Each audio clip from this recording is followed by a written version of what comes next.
નમસ્કાર વિદ્યાર્થી મિત્રો, સ્વાગત છે તમારું YouTube ચેનલની અંદર. ધોરણ 8 ની અંદર ગણિત વિષયમાં અગાઉ ઘણા બધા ચેપ્ટર મુકાઈ ગયા છે. એમાં આજે આપણે ચેપ્ટર 7મું છે ઘન અને ઘનમૂળ. એમના સ્વાધ્યાય પોતેના જે કાંઈ અલગ અલગ દાખલાઓ છે એમને ચર્ચા કરવાના છીએ. તો વિડીયો અંત સુધી જોજો. વિડીયો ગમે તો લાઈક કરજો, તમારા મિત્રો પણ વિડીયો શેર કરજો. ચેનલને સબસ્ક્રાઇબ ન કરી તો ચેનલને સબસ્ક્રાઇબ કરી લેજો. આવા નવા નવા વિડીયો ચેનલ પર મુકાતા રહેતા હોય છે. ઘણા બધા મુકાઈ પણ ગયા છે. એ જોવો હોય તો ઉપર વિડીયો સેક્શનની બાજુમાં પ્લેલિસ્ટ છે. પ્લેલિસ્ટમાં નીચે જશો અને ધોરણ 8નું અલગથી પ્લેલિસ્ટ છે જ. એમાં આવા ઘણા બધા વિડીયોઝ મુકાઈ ગયા છે. બરાબર, ન જોયો તો જોઈ લેજો. આવનારી પરીક્ષાની પણ તમે એમાંથી તૈયારી કરી શકશો. તો ઘન અને ઘનમૂળ જે પ્રકરણ 7મું છે એમના અલગ અલગ દાખલાઓ જોઈ લે. જેમાં પહેલો પ્રશ્ન આવે છે, પ્રત્યેક વિધાન સાચું બને તે રીતે ખાલી જગ્યા પૂરવાની છે. પહેલી ખાલી જગ્યા, ઘનમૂળ દર્શાવતા સંકેત ખાલી જગ્યા છે. ઘનમૂળને આવી રીતે દર્શાવી શકીએ. બરોબર, 3 કરીને જે વર્ગમૂળ નિશાની છે એને ઘનમૂળ કહેવાય. બીજું છે 2 નો ઘન ખાલી જગ્યા છે. તો 2 નો ઘન કેટલો થાય? તો કે 8. ત્રીજું છે 27 નું ઘનમૂળ ખાલી જગ્યા છે. ઘનમૂળ કીધું છે એટલે 27 નું ઘનમૂળ શું થાય? 3. બરાબર. ચોથું છે ખાલી જગ્યાનો ઘન અને ઘનમૂળના જવાબ એક સરખા જ છે. તો 1 નો ઘન અને ઘનમૂળ બે સરખા જ થાય. પાંચમું છે 15 ના ઘનના એકમનો અંક ખાલી જગ્યા છે. તો 15 ના ઘનના એકમનો અંક શું થાય? 5. છઠ્ઠું છે 23 ના ઘનના એકમનો અંક ખાલી જગ્યા છે. 23 નો ઘન, બરાબર, એનો એકમનો અંક લેવાનો છે. તો 3 ને તમે 3 વાર ગુણી જો તો 3 3 9 9 તારી 27. તો 7 આવ્યો પાછળ, બરાબર, એટલે 7 જવાબમાં આવશે. સાતમું છે એમાં 4 નો ઘન કીધો છે. 4 નો ઘન ચોકે ચોકે 16, 16 ચોકું 64. આઠમું છે એમાં ઘનમૂળ કીધું છે 125 નું. તો 125 નું ઘનમૂળ કેટલું થાય? 5 થાય. નવમું છે 60 ના ઘનની સંખ્યામાં છેલ્લા ખાલી જગ્યા અંકો શૂન્ય હોય. તો છેલ્લા 3 અંકો કેવા હોય? શૂન્ય હોય. 10મું છે 7 + 9 + 11 બરાબર ખાલી જગ્યાનો ઘન થાય. તો એ ત્રણેયનો સરવાળો કરો એટલે થાય છે 27, અને 27 એટલે 3 નો ઘન થાય. 11મું છે 16 ને નાનામાં નાની સંખ્યા ખાલી જગ્યા વડે ગુણતા તે પૂર્ણ ઘન બને છે. તો 16 ને નાનામાં નાની સંખ્યા 4 વડે ગુણતા તે પૂર્ણ ઘન બને છે. ત્યાર પછી 12મું છે 54 ને નાનામાં નાની સંખ્યા ખાલી જગ્યા વડે ભાગતા તે પૂર્ણ ઘન બને. તો 54 ને 2 વડે ભાગતા તે પૂર્ણ ઘન બને છે. ત્યાર પછી બીજો પ્રશ્ન છે, કૌંસમાં આપેલા વિકલ્પમાંથી સાચો વિકલ્પ પસંદ કરીને ખાલી જગ્યા પૂરવાની છે. પહેલી ખાલી જગ્યામાં જોઈએ તો 5 નો ઘન કીધો છે. 5 નો ઘન ખાલી જગ્યા છે. તો જવાબમાં શું હશે? 125. પછી બીજી ખાલી જગ્યા છે 343 નું ઘનમૂળ ખાલી જગ્યા છે. તો ઘનમૂળ કીધું છે એટલે આમાં જવાબમાં શું હશે? 7. 37 49, 49 ગુણ્યા 3, 49 ગુણ્યા 7 કરો એટલે 343 આવશે. ત્રીજું છે એમાં ઘનમૂળ કીધું 1 નું ઘનમૂળ 1, જવાબમાં આવશે 1. ચોથું છે 12 ના ઘનના એકમનો અંક ખાલી જગ્યા છે. તો 12 ના ઘનના એકમનો અંક શું થાય? તો કે 8, જવાબમાં 8 આવશે. પાંચમું છે 28 ના ઘનના એકમનો અંક ખાલી જગ્યા છે. તો જવાબમાં શું આવશે? 2. છઠ્ઠું છે 13 + 15 + 17 + 19 બરાબર ખાલી જગ્યાનો ઘન. તો ચોખ્ખું ચોખ્ખું 16, 16 ચોખ્ખું 64. તો ચારેયનો સરવાળો કેટલો થાય છે? 64 થાય છે. એટલે જવાબમાં શું આવશે? ખાલી જગ્યાનો ઘન. તો જવાબમાં આવશે 4. સાતમું છે 300 ના ઘનની સંખ્યામાં છેલ્લા ખાલી જગ્યા અંકો શૂન્ય હોય. તો કે છેલ્લા 6 અંકો શૂન્ય હોય. આઠમું છે 24 ને નાના નાની સંખ્યા ખાલી જગ્યા વડે ભાગતા તે પૂર્ણ ઘન બને. તો જવાબમાં શું હશે? 3. નવમું છે 36 ને નાના નાની સંખ્યા ખાલી જગ્યા વડે ગુણતા તે પૂર્ણ ઘન બને. તો જવાબમાં શું હશે? 6. 10મું છે ખાલી જગ્યા એ પૂર્ણ ઘન સંખ્યા છે. તો 64 કેવી છે? પૂર્ણ ઘન સંખ્યા છે. બરાબર. ત્યાર પછી 64 પૂર્ણ ઘન સંખ્યા કઈ રીતે? તો કે ચોખ્ખું ચોખ્ખું 16, 16 ચોખ્ખું 64. પછી 11મું છે ખાલી જગ્યાએ પૂર્ણ ઘન સંખ્યા નથી. તો 243 પૂર્ણ ઘન સંખ્યા નથી. બરાબર. 343 છે 7 નું અને 1000 છે 10 નું. પછી 12મું છે એમાં ખાલી જગ્યા પૂર્ણ ઘન સંખ્યા છે. તો એમાં કેવો હશે? 64000 છે પૂર્ણ ઘન સંખ્યા છે. 88 64 થાય. તો એમાં 80 ગુણ્યા 80 એ પ્રમાણે કરવાનું. બરાબર, પૂર્ણ ઘન સંખ્યા મળશે. 13મું છે છેલ્લા અંક તરીકે ખાલી જગ્યા શૂન્ય ધરાવતી સંખ્યા પૂર્ણ ઘન સંખ્યા ન જ હોય. તો 2 જવાબમાં આવશે. 14મું છે છેલ્લા અંક તરીકે ખાલી જગ્યા સંખ્યા ધરાવતી સંખ્યા પૂર્ણ ઘન સંખ્યા હોઈ શકે. તો જવાબમાં શું આવશે 9। ત્યાર પછી આવે છે ત્રીજો પ્રશ્ન, નીચેના દરેક પ્રશ્નના જવાબ માટે આપેલ વિકલ્પમાંથી સાચો વિકલ્પ પસંદ કરી ક્રમ અક્ષર પ્રમાણે ABCD માંથી જે આવતું હોય લખવાનું છે। તો પહેલું છે એમાં ઘનમૂળ છે 27,000 તો 27,000 નો ઘનમૂળમાં શું જવાબમાં આવશે? બી ઓપ્શન સાચો થશે, 30 જવાબ। બીજું કે ઘનમૂળ 1 વત્તા 1 નો ઘન તો એના જવાબમાં શું આવશે? સી ઓપ્શન આવશે 2। ત્રીજું છે 1 થી 100 સુધીમાં પૂર્ણ ઘન સંખ્યાઓ ખાલી જગ્યા છે, તો 1 થી 100 સુધીમાં 4 પૂર્ણ ઘન સંખ્યાઓ આવે છે, જવાબમાં બી ઓપ્શન આવશે। ચોથું છે ખાલી જગ્યા પૂર્ણ ઘન સંખ્યા નથી, તો 25 પૂર્ણ ઘન સંખ્યા નથી, તો જવાબમાં ડી આવશે। પછી પાંચમું છે જે સંખ્યાનો એકમનો અંક 2 હોય તે સંખ્યાના ઘન કરતા મળતી સંખ્યાનો એકમનો અંક ખાલી જગ્યા હોય, તો 2 2 4 4 2 8 એટલે જવાબમાં સી આવશે 8। છઠ્ઠું છે જે સંખ્યાનો એકમનો અંક 8 હોય તે સંખ્યાના ઘન કરતા મળતી સંખ્યાનો એકમનો અંક ખાલી જગ્યા થાય,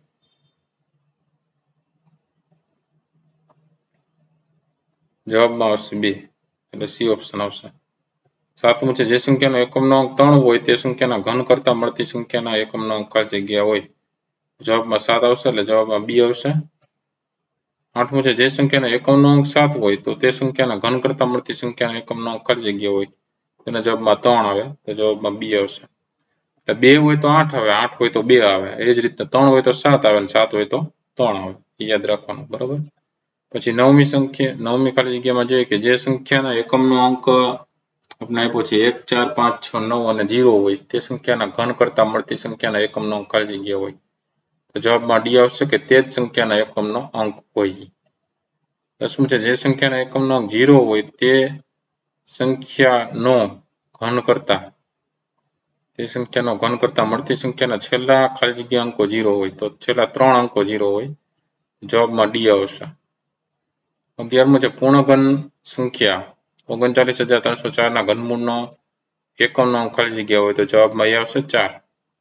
12મું છે પૂર્ણ ઘન સંખ્યા 19,683 ના ઘનમૂળનો એકમનો અંક ખાલી જગ્યા હોય, તો જવાબમાં બી આવશે 7।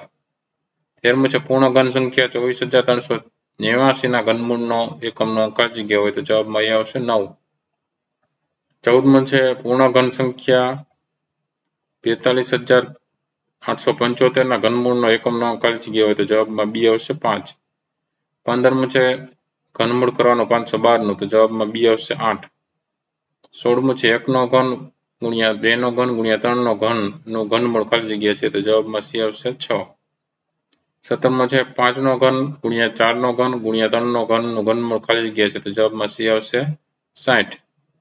18મું છે 48 ગુણ્યા 36 બરાબર ખાલી જગ્યાનું ઘન, તો 12 નો ઘન થશે, તો જવાબમાં બી આવશે।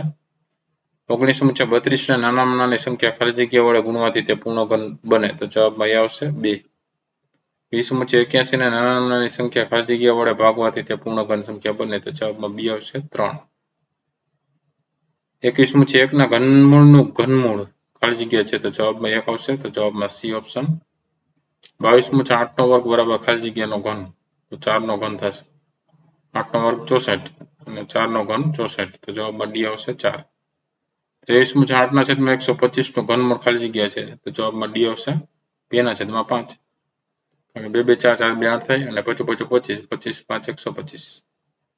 24મું છે 1.91/125 નું ઘનમૂળ ખાલી જગ્યા છે, તો જવાબમાં શું આવશે? 1.1 આવશે, સી ઓપ્શન આવશે। 25મું છે ઘનમૂળ 3.3/8, જવાબમાં ડી ઓપ્શન આવશે 1/1 1.2।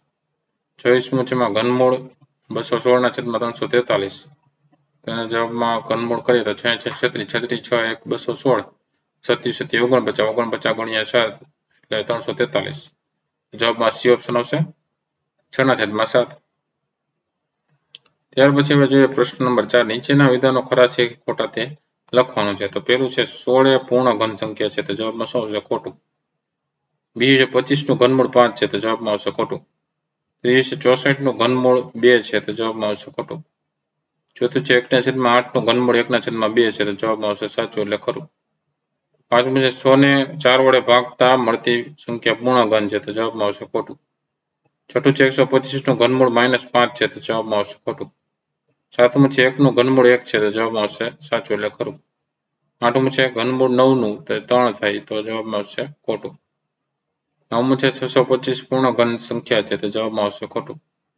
10મું છે 64/347 નું ઘનમૂળ 4/7 છે તો જવાબમાં સાચું આવશે એટલે ખરું.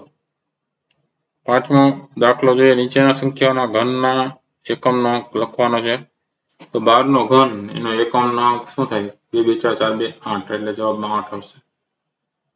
પછી બીજો છે 23 નો ઘન તો એના જવાબમાં 7. ત્રીજું છે 34 નો ઘન એના જવાબમાં 4. ચોથું છે 45 નો ઘન એના જવાબમાં 5. પાંચમું છે 56 નો ઘન એના જવાબમાં 6. છઠ્ઠું છે 67 નો ઘન એના જવાબમાં 3. સાતમું છે 78 નો ઘન એના જવાબમાં 2. આઠમું છે 89 નો ઘન એના જવાબમાં 9. છઠ્ઠો પ્રશ્ન. નીચેના સંખ્યાઓમાં જે સંખ્યા પૂર્ણ ઘન હોવાની શક્યતા હોય તેની સામે સાચું અને પૂર્ણ ઘન ન હોય તેની સામે ખોટું કરવાનું છે.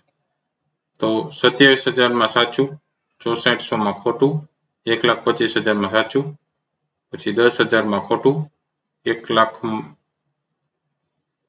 ને 10 લાખમાં સાચું, 2700 માં ખોટું, પછી 13,31,000 માં સાચું, 80,000 માં ખોટું, 1,000 માં સાચું, પછી 6,40,000 માં ખોટું, પછી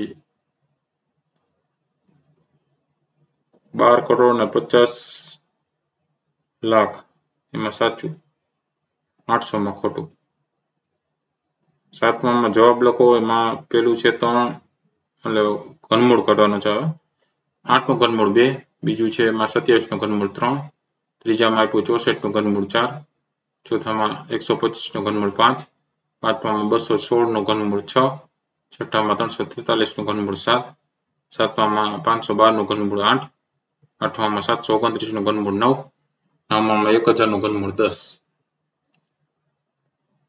ત્યાર પછી આવે છે 8મો પ્રશ્ન. અવિભાજ્ય અવયવીકરણની રીતે ઘનમૂળ શોધવાનું છે. એટલે ભાગ પાડતા જવાના બરોબર ઘડિયા પ્રમાણે. તો પેલું આપ્યું છે એમાં 512 આપ્યું. 512 ને આપણે પેલા શરૂઆતથી ક્યાંથી ભાગી શકીએ જોવાનું. તો 2 વડે ભાગીએ તો 256 આવે. પાછા 2 વડે ભાગી શકીએ એટલે 128. પાછા 2 વડે એટલે 64 2 128. પાછા 2 વડે એટલે 32 2 64. પાછા 2 વડે 16 2 32. પછી 8 2 16, 4 2 8, 2 2 4 ને 2 1 2. એટલે 512 માં તમે જુઓ તો જોડ કેટલી બની? 2 ગુણ્યા 2 ગુણ્યા 2, 2 ગુણ્યા 2 ગુણ્યા 2, 2 ગુણ્યા 2 ગુણ્યા 2 એટલે 2 ની 3 જોડ બને. તો 512 બરાબર 2 નો ઘન ગુણ્યા 2 નો ઘન ગુણ્યા 2 નો ઘન. તો ઘનમૂળ કાઢવું હોય તો 2 એકવાર ઘનમૂળ લેવું પડે. તો ઘનમૂળ 512 નું એટલે ઘનમૂળ ઉડી જાય એટલે 2 ગુણ્યા 2 ગુણ્યા 2 તો 2 2 4 4 2 8 એટલે 512 નું ઘનમૂળ કેટલું થાય? 8 થાય. બીજું છે 1000 નું ઘનમૂળ કાઢવાનું. તો 2 વડે ભાગાશે 500 ગુણ્યા 2 કરો એટલે 1000. પછી 250 ગુણ્યા 2 એટલે 500, 125 ગુણ્યા 2 એટલે 250. પછી 5 વડે ભાગાશે 25 5 125, 25 25 ને 5 1 5. તો 1000 માં કઈ રીતે જોડ બની? તો 2 ગુણ્યા 2 ગુણ્યા 2 અને 5 ગુણ્યા 5 ગુણ્યા 5. તો 1000 બરાબર 2 નો ઘન ગુણ્યા 5 નો ઘન. તો એક ઘનમૂળ કાઢીએ તો 2 ગુણ્યા 5. 5 2 કેટલા થાય? 10 થાય. તો જવાબમાં શું આવશે? 10. ત્રીજાની અંદર 1728 નું ઘનમૂળ કાઢવાનું છે. તો પહેલા તો 2 વડે ભાગાકાર થશે. 864 ગુણ્યા 2, 432 ગુણ્યા 2, પછી 216 ગુણ્યા 2, 108 ગુણ્યા 2, 54 ગુણ્યા 2, 27 ગુણ્યા 2.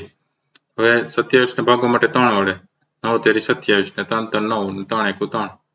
27 28 માં 2 ગુણ્યા 2 ગુણ્યા 2 ગુણ્યા 2 ગુણ્યા 2 ગુણ્યા 2 ને ગુણ્યા 3 ગુણ્યા 3 ગુણ્યા 3. એટલે 2 નો ઘન ગુણ્યા 2 નો ઘન ગુણ્યા 3 નો ઘન થયો. તો 2 ની 2 જોડ થાય ને 1 3 ની જોડ થાય. તો ઘનમૂળ કાઢીએ 1728 નો તો 2 એકવાર ઘનમૂળ ઉડી જાય તો 2 ગુણ્યા 2 ગુણ્યા 3 તો 2 2 4 4 તેરી 12. તો 1728 નો જે ઘનમૂળ થાય 12. જવાબમાં શું આવે? 12. ચોથું છે 4096. 4096 ને ભાગાકાર કરીએ તો 2 થી હાલશે ભાગ.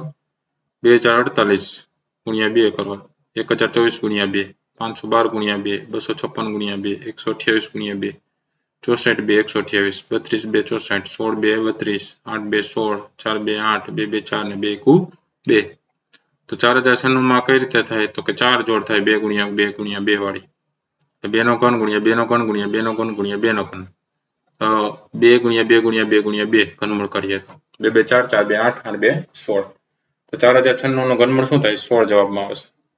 પાંચમું છે એમાં 2744 છે. પેલા 2 વડે ભાગાકાર છે 1372, પછી 2 વડે ભાગાકાર છે 686, પછી 343 ગુણ્યા 2 એટલે 686, 49 ગુણ્યા 7 કરવા પડશે એટલે 343, 37, 49, 7 એકુ 7. તો 2 નો ઘન અને 7 નો ઘન એવું થશે. એક 2 ની જોડ થાય, એક 7 ની જોડ થાય. તો ઘનમૂળ કાઢી એટલે 2 7 14. તો ઘનમૂળ કેટલો મળ્યું? 14.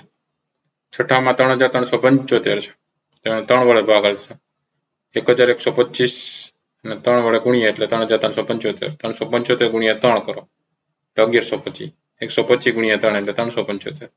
25 5 125, 25 25 5 1 5. તો 3 નો ઘન થાય ને 5 નો ઘન થાય. 3 5 15. ઘનમૂળ કેટલું થાય? 15. સાતમું છે 5832.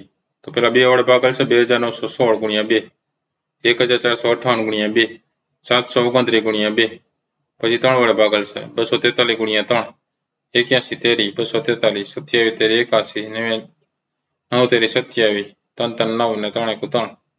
તો 2 ની જોડ 1 થઈ અને 3 ની 2 જોડ થાય. 2 ગુણ્યા 2 ગુણ્યા 2 ગુણ્યા 3 ગુણ્યા 3 ગુણ્યા 3 ગુણ્યા 3 ગુણ્યા 3 ગુણ્યા 3.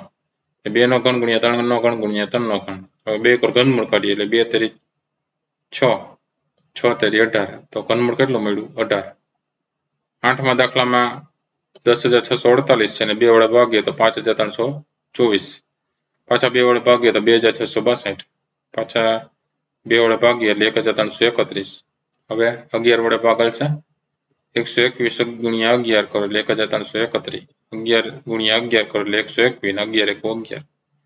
તો 2 ગુણ્યા 2 ગુણ્યા 2 ને ગુણ્યા 11 ગુણ્યા 11 ગુણ્યા 11 એટલે 2 નો ઘન ગુણ્યા 11 નો ઘન. 2 પર ઘનમૂળ કાઢો તો ઘનમૂળ ઉડી જાય તો 2 ગુણ્યા 11, 11 2 22.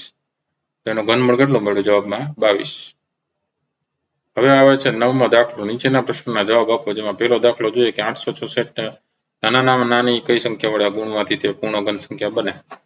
તો પહેલા તો 2 વડે ભાગાકાર છે 864 માં 432 ગુણ્યા 2, પછી 216 ગુણ્યા 2, પછી 108 ગુણ્યા 2, 54 ગુણ્યા 2, 27 ગુણ્યા 2, પછી 3 વડે ભાગાકાર છે 9 તેરી 27, 3 3 9 3 1 3. તો 2 ગુણ્યા 2 ગુણ્યા 2 પછી ગુણ્યા 2 ગુણ્યા 2 ને ગુણ્યા 3 ગુણ્યા 3 ગુણ્યા 3. આ 2 ની એક જોડ થઈ ગઈ 3 વાળી. પણ અહીંયા એક જોડ વધારવા માટે આપણે શું કરવું પડશે? ગુણ્યા 2 બંને કોર ઉમેરવો પડશે. આ બાજુ ગુણ્યા 2 કર્યું અને જમણી બાજુ પણ બરાબરની જમણી બાજુ પણ ગુણ્યા 2 કર્યું. એટલે આ બાજુ ગુણ્યા 2 કરો એટલે 864 ગુણ્યા 2 એટલે 1728 થઈ ગયા. તો 2 નો ઘન ગુણ્યા 2 નો ઘન ગુણ્યા 3 નો ઘન થઈ જાય. તો ઘનમૂળ કાઢો એટલે 2 2 4, 4 તેરી 12. તો 1728 નો ઘનમૂળ 12 થાય. તો આને નાનાની સંખ્યા 2 વડે ગુણ્યા ને તો એ પૂર્ણ ઘન બની. બરાબર? પૂર્ણ ઘન કઈ હતી? 1728. એટલે જવાબમાં લખી શકીએ આપણે કે 864 ને નાનામાં નાની 2 સંખ્યા વડે ગુણવાથી તે પૂર્ણ ઘન સંખ્યા બને. એ જ રીતે બીજો દાખલો છે 2000 ને નાનામાં નાની કઈ સંખ્યા વડે ભાગવાથી તે પૂર્ણ ઘન સંખ્યા બને. તો પહેલા ભાગાકાર કરતા જાય 1000 ગુણ્યા 2, 500 ગુણ્યા 2, 250 ગુણ્યા 2, 125 ગુણ્યા 2. 5 વડે ભાગાકાર છે 25 5 125, 25 25 5 1 5. તો 2 1 એમ રહેશે ગુણ્યા 2 ગુણ્યા 2 ગુણ્યા 2 ગુણ્યા 5 ગુણ્યા 5 ગુણ્યા 5. તો આ 2 ને આપણે કાઢવો પડશે. તો ભાગાકાર કરવાનું કીધું છે એટલે બંને બાજુ 2 વડે ભાગી નાખીએ એટલે આ 2 નીકળી જશે. જોડ આ બાજુ ભાગાકાર કરીએ 2000 ને એટલે 1000 વધશે અને આ બાજુ 1 2 ભાગ્યા 2 એટલે 1 થઈ જાય. તો એ 1 ગુણાકારમાં તો કઈ ફેર નહીં પડે. 2 ગુણ્યા 2 ગુણ્યા 2 ગુણ્યા 5 ગુણ્યા 5 ગુણ્યા 5 થઈ ગયું. બંને બાજુ ઘનમૂળ લ્યો 1000 નું ઘનમૂળ. તો 2 નો ઘનમૂળ ઉડી જાય તો 2 5 10. જવાબમાં શું છે? 10. 2000 ને નાનામાં નાની 2 સંખ્યા વડે ભાગવાથી તે પૂર્ણ ઘન સંખ્યા બને એમ કહી શકીએ આપણે. સેમ હવે પ્રવૃત્તિ આપણે આપી છે. બરાબર?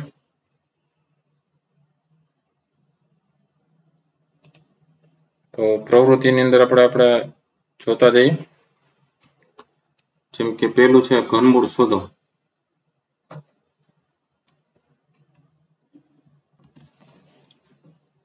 પહેલા દાખલામાં કીધું ઘનમૂળ શોધો. એમાં પહેલું છે 9261. તો 3 વડે ભાગાકાર છે 3087 ગુણ્યા 3, પછી 3 વડે 1029 ગુણ્યા 3, પછી 343 ગુણ્યા 3. 7 વડે ભાગાકાર છે 49 7 343, 27 49 7 1 7. તો 3 ની એક જોડ બની ને 1 7 ની જોડ બની. 3 નો ઘન ગુણ્યા 7 નો ઘન. ઘનમૂળ કાઢો એટલે 7 તેરી 21 = 22. એવી જ રીતના 15,625 છે બીજો દાખલામાં. પેલા 5 વડે ભાગ આવશે 3,125 × 5, પછી 625 × 5, પછી 125 × 5, 25 × 5 125, 25 25 25 5 5 ની 2 જોડ બની બરાબર. આ 2 જોડ પ્રમાણે 5 નો ઘન × 5 નો ઘન 2 પર ઘનમૂળ કરો એટલે 5 × 5 એટલે 25 25 જવાબ આવશે. ઘનમૂળ કાઢો એટલે 25 જવાબ આવશે. બીજો દાખલો છે અનુમાન કરીને 17,576 નું ઘનમૂળ શોધવાનું છે. 17,576 માં શું કરવાનું તો કે પેલા આપણે આ સંખ્યા છે એમાં બે ભાગ પાડવાના 17,000 વાળા ભાગ અને 100 વાળા ભાગ 576 એને અલગ પાડી દીધા બરાબર. હવે શું કરવાનું તો કે અહીંયા આપણે જોઈએ તો 1 પછી કયો અંક આવે તો કે 1 પછી સંખ્યા 2 આવે બરાબર. અને અહીંયા તમે જોઈ શકો છો 1 નો ઘન 2 નો ઘન 3 નો ઘન ને 4 નો ઘન. તો કે 1 નો ઘન 1, 2 નો ઘન 8, 3 નો ઘન શું થાય 27. તો 27 થી તો આ સંખ્યા નાની છે એટલે ઓછામાં ઓછી કઈ સંખ્યા લઈ શકીએ તો કે 8 ને 27 3 તો લઈ ન શકાય કારણ કે 27 થી મોટી સંખ્યા થાય આ તો લઈ શકાય અને 8 ને 27 વચ્ચે આવે એટલે નાની સંખ્યા 2 છે એટલે 2 લીધી. હવે 576 માં શું કરવાનું તો કે એકમનો અંક હોય ને એને 3 વડે ગુણી નાખીએ તો 6 × 6 × 6 એટલે 216. એમાં એકમનો અંક શું આવે 6 આવે એટલે અહીંયા 2 લેવાનું ને અહીંયા 6 લેવાનું એટલે એ સંખ્યા કઈ છે 26 છે. તેથી જવાબ મળી જાય આપણે 17,576 નું ઘનમૂળ અનુમાનથી 26 મળે. તો આ તો અલગ અલગ દાખલાઓ. વિડીયો ગમ્યો હોય તો લાઈક કરજો, તમારા મિત્રો પણ વિડીયો શેર કરજો, સાથે ચેનલને સબસ્ક્રાઇબ ન કરી તો ચેનલને સબસ્ક્રાઇબ કરી લેજો. આવા નવા વિડીયો ચેનલ પર ઘણા બધા મુકાઈ પણ ગયા છે. શરૂઆતથી વિડીયો પાછો જોઈ લેજો. આ બધા દાખલાઓ મોસ્ટ આઈએમપી છે, પરીક્ષામાં પણ તમને ઉપયોગી થશે. તો જોતા રહેજો દાખલાઓ. ઘણા બધા મુકાઈ ગયા છે, સાથે બીજા પણ પ્રશ્ન જવાબ ધોરણના ઘણા બધા મુકાઈ ગયા છે પણ પ્લેલિસ્ટ છે ઝડપથી. Thank you very much and take care.